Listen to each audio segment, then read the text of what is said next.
Bonjour, Louis d'Art-et-Culture Bonsaï à Shawinigan. Alors aujourd'hui, on fait un petit travail sur un pain pour voir quelques notions qui méritent d'être révisées et sur lesquelles on a quand même passablement de questions. Alors la première chose, c'est à quel moment il faut enlever les fils de ligature. Bien, ici, on voit bien que le fil a commencé à s'incruster dans le bois. C'est le signe qui nous indique que c'est le temps d'enlever les fils. Alors, ce petit pain-là a été ligaturé durant l'hiver. Et là, ben, il y a eu comme, on est rendu dans la deuxième poussée de croissance. Ce qu'il faut faire, ben, idéalement, quand c'est des fils qui sont assez gros, vous êtes mieux de prendre une bonne paire de pinces pour les fils d'aluminium, puis de sectionner chacune des spirales de fils d'aluminium pour que justement on soit capable de l'enlever sans trop de difficulté. Si vous essayez de dérouler le fil d'aluminium, surtout si c'est des calibres de fil un peu gros, ça va être très difficile. Vous risquez de briser des branches, surtout si c'est un feuillu ou un genévrier qui a beaucoup plus de feuillage.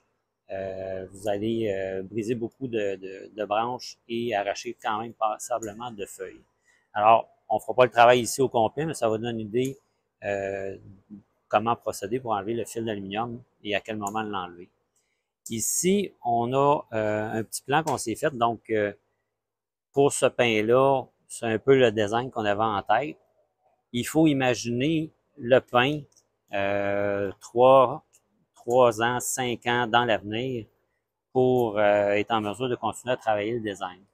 Ceci étant dit, ben, on a fait une première, ça c'est un pain noir du Japon, donc on a fait une taille des chandelles un peu plus tôt durant l'année.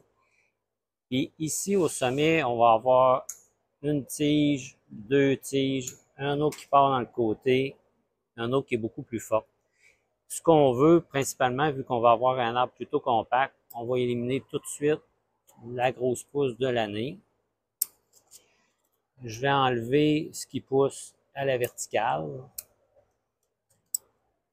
Puis je vais garder les deux petites tiges qui partent de chaque côté. On voit que, oups, il y a comme une bifurcation. Puis même, je peux aller tailler la pousse, la deuxième pousse de l'année devant les aiguilles. C'est important de garder 10 à 12 paires d'aiguilles en bout de branche pour garder la vigueur de l'arbre. Alors, ce que l'arbre, ce qu'il va faire, c'est d'ici à la fin de la saison, il va faire émerger des nouveaux bourgeons en prévision de l'année prochaine. Si on va voir un petit peu plus bas dans l'arbre ici, bien, on voit déjà que le deuxième bourgeon de la saison a commencé à pousser.